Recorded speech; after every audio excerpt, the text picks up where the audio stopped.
Okay, good morning. Good morning. Vicious Abi Mori, Imi Masi, Vicious Mori Levy. Rabbi Shisler, who really got me started with on my spiritual journey, along with many other people. Rabbi Shisler, I always have a lot of Hakav Sator for his influence when I was growing up in Kenton. It's lovely to be back here again. I'm no longer officially in the rabbinates anymore. My mom and dad said to me, "It's not a not a job for nice Jewish."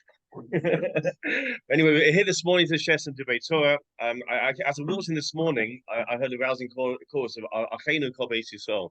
It's so heartening to hear. I just want to share. I've got a few ideas to share. They're actually printed out some ideas here which you can take away with you on this week's Sedra. But just a quick thought on Achenu Kol Beis Yisrael. An idea I heard from Rabbi Naftali Schiff from the Jewish Futures Network. He says it's a very interesting observation. We were now saying this Achenu Kol Beis Yisrael as part of the davening on Monday, Thursday. We say all these Yehivatzons, yeah. So we go through the Yehivatzon, Milifnei Avinu Shebashamayim, Elechonin Beis Chayinu, that we should have the Beis Chayinu, the Beis of Midrash, back again, and then we get down to Achenu. I mean, there's no Yehivatzon. We don't say Yehivatzon Achenu Kol Beis Yisrael. So why is it that when we're going through these little tefillahs, then we get to Achenu, it's not Yehivatzon? And he answers so beautifully. The Yehivatzon, Hashem will is that we're Achenu Kol Beis Yisrael, that we are united together, and you know, because it's always should be like that. Maybe because of October the 7th, the 6th, there's been intensity of that. Now I want to share with you some ideas which goes in this theme by the Parshas Vayigash. Vayigash is the name of the Sedra. Actually permeates throughout the whole Sedra, and it's the whole thing. Vayigash means to draw near. And it really, that's the whole thing. The drawing near the end of the story, the climax of the story of Yaakov, Yosef and his brothers. And there's a lot of coming near, which I'm going to be able to expound on. Interesting enough, when the brothers settle in the land of Egypt, what is the name of the place where they settle? Goshen. Goshen is also the Vayigash, is to draw closer together. And I was thinking we have a word in the Hebrew which is related with one extra letter, a gesher. A gesher is a bridge, yeah. A kolam kulal gesher tzamaod. Gesher means which draws two places closer together. So there's actually three, possibly if we've got time, I might show you 4 ideas about the idea of drawing closer together. Now, the first idea I want to share with you is something we need to think about. All the ideas I'm going to share with you, things that we know about, but I want to strengthen them. I'm hoping really, I speak from the heart, I'm speaking to myself and all of us here, that these ideas will lift us up. The first thing I want to ask or discuss with you is, how do you draw close to Hashem? How is it? We are finite. HaKadosh Baruch Hu is infinite. How is it that we're able to draw close to Hashem? There's a beautiful hint right at the beginning of the Sedra. The Sfas Emes says something beautiful. Vayigash Elav Yehuda. That the situation is that the Yehuda, the fourth son, is approaching this prime minister of Egypt. At this stage he doesn't know who he is. Yeah, and he presents this very very eloquent speech in front of him, which we'll go into in a bit. That we translate Vayigash Elav Yehuda, that Yehuda approaches him, which we know is the prime minister. The Sfas Emes says something slightly differently. Vayigash Elav Yehuda, the word Elav means to him. If you write it with a capital H, it means to Hashem. How is it that we can get close to Hashem? Vayigash Elav, how can we get close to Hashem? The answer is Yehuda, which means thank you. Yeah. This is how we get close to Hashem. The midah, the counter trait, the practice that we have of living a life of gratitude, and you know we have it in our Jewish practice. About obviously Yehudim, we're called. That's the name of our nation. Yehudim, we are the people who thank. Although quite often, you know, we're often complaining quite a lot. You know, there's a story about a couple in the restaurant, and the waiter comes up to him and said, "Is there anything good with the milk?" Yeah. Okay, so but really, the essence of a Jew is our spiritual source, is the idea of living our life where we're gratitude, we're grateful for everything that we have, and it's something we can strengthen ourselves the whole time. In the morning, we say Moda Ani. Hands up here who said Moda Ani with gusto this morning. Yes. Oh, very good too. Very good. Scotland, they always say Moda Ani with gusto. Yeah. This is something we can strengthen ourselves. We have made brachot. We made our bracha on our coffee and our croissant. Throughout the day, we have opportunities to thank. So to get close to Hashem, by Gash love Yehuda, through the counter of Yehuda. We think about that throughout our day. Next idea.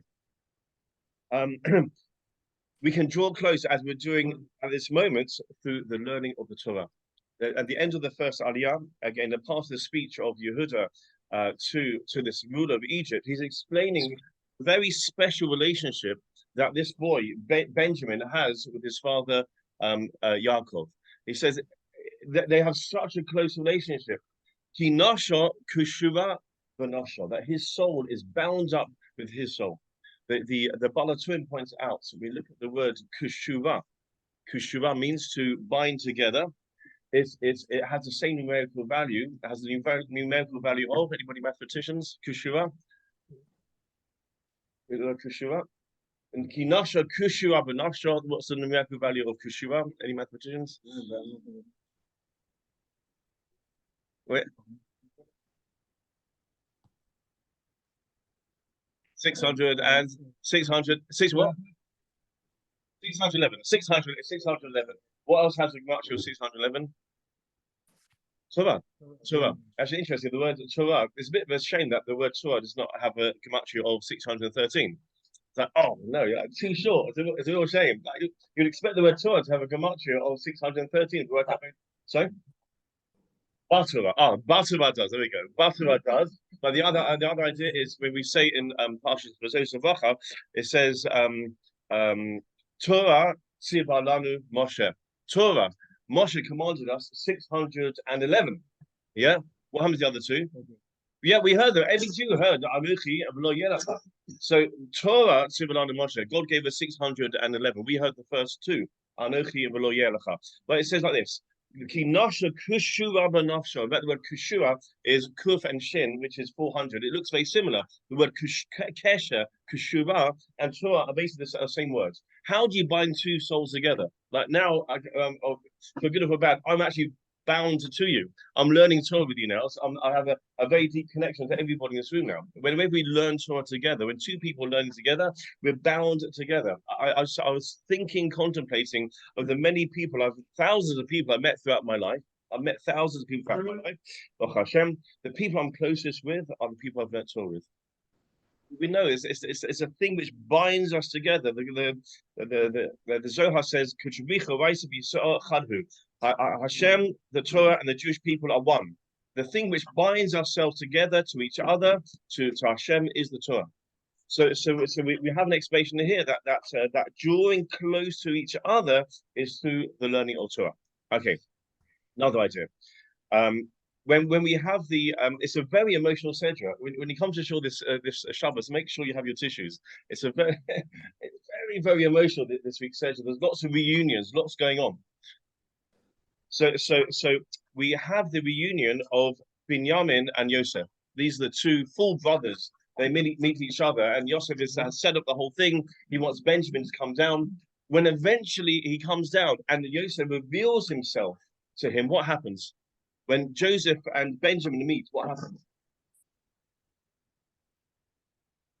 They drop the grapes. What else happens when they meet each other? Yeah, they kiss each other's necks. Yeah. So there's a famous Rashi here. It says like this: and he fell on, which literally means the necks of Benjamin. And he cried. Uvinamin bacha, and Benjamin cried al on his one neck. What Rashi points out the disparity when Yosef cries on the necks of Benjamin, but when Benjamin falls on Joseph, it's on the one neck. He points it out. It's to do with what's it to do with? The temples. Yeah. So it says like this: Al Shnei Mikdashos, on the two temples, which can be in their portion, shall Binyamin and in the end it's going to be destroyed. Yeah. Uvinamin Bacha al Subarab, on this one neck, because of Mishkan Shiloh, that sanctuary is going to be in the portion of Joseph. So it's interesting to note at this point when they meet up with each other, they are crying. They're crying. You think they would be embracing the moment, but actually they're thinking of the future, and they're thinking of something quite sad which is going to happen. So I thought of it's said in this idea that this crying for each other shows again how do we come close to each other. So when Joseph was crying on Benjamin, he wasn't thinking about his portion; he was thinking about Benjamin's portion. When Benjamin was crying on Joseph's portion, he was thinking about what's happening on Joseph. That is the way that we get close to each other. In fact, even deeper, it's the way that we bring ultimate redemption, personal redemption and national redemption. When we're thinking into ourselves, it's a very dark place to be. But when we're thinking outward for ourselves, we bring redemption. Actually, we see that with the Joseph story. The Joseph story is like what's called a fairground with them a roller coaster. It's a roller coaster. And we can trace Joseph's journey in terms of emotions where he is according to where he's thinking. When he's thinking about himself, he's inward thinking, he's going down. When he's thinking out of himself, he's going up. So the beginning, when he's having dreams and he was wearing these beautiful coats, he was going down literally into the pits. Yeah. And then he was when he got down to Egypt and he started helping his master, then he was elevated. And then when he started thinking about himself, look how beautiful I am, and he started just curling his hair according to the midrash, then he attracted the attention of Ancient Potiphar and he's going down. Yeah. And then when he was down in the prison, how did he get out? When he started thinking, he said, Lama Panechem Zoafim Hayom, why are you looking so sad today? He asked his fellow prisoners, what's going on here? Why are you looking out of yourself? And that led to his redemption. So again, when we're stuck in ourselves and our own thoughts, and I'm working now in the worlds of mental health, and I see it the whole time. If people are stuck in their own ego, their own self-focus, it's a very dark place to be. When we start looking out of ourselves to other people, that brings redemption, not only personally, but also for us nationally as well. So here we have it. When Joseph and Binyamin are embracing on each other's necks, and a neck, interesting, is a place of connection. This whole year has been about connection, connecting things together. It connects the head, the head and the body. But they're crying for each other. They're thinking about the other. And I think also maybe just to finish off on this is that they were setting a model for the future. When we can start thinking outside of ourselves to others, because the base of Mikdash was destroyed for sinas chinam. They were not thinking about themselves, they're thinking about the other person, and that they were almost laying the foundations for the future redemption. So we are in a challenging time at the moment. I think we found, as we started off, we're becoming so much closer. And that's what our Kaddish Baruch Hu wants. That is the Yehi Ratzon, that is the will. Blessing for all of us as we begin our day. And thank you very much, Stephen, for organizing this together, that we should strengthen ourselves, take the center of our Yigash, become closer to each other in a real, genuine way, thinking of each other, and coming closer to Kadosh Baruch Hu. We can practice today the idea of Hakarat Hatov, Vayigash Elav Yehuda. Go out throughout the day and just be grateful for everything that you have, for everything that we experience together. May this minyan, may the shiurim that you have here go from strength to strength, and wishing you a wonderful day. That's very interesting. Thank you so much. Anybody got any observations or questions? Otherwise, we'll move on. Thank you so much, Rabbi Alan Garber, for that. It's great to have you in Edgware. I will say goodbye to those on Zoom. Just a reminder, next week, 26th of December, is a public holiday, Boxing Day. We will be having a share as usual, but it will be later because we don't dub until 8:30 next Tuesday. So the share will be at 9:15, as usual, Rabbi Yaakov Bennett. So those abroad will join us. I'll say goodbye to you abroad, and I'll say the bracha achrona now. Right, okay.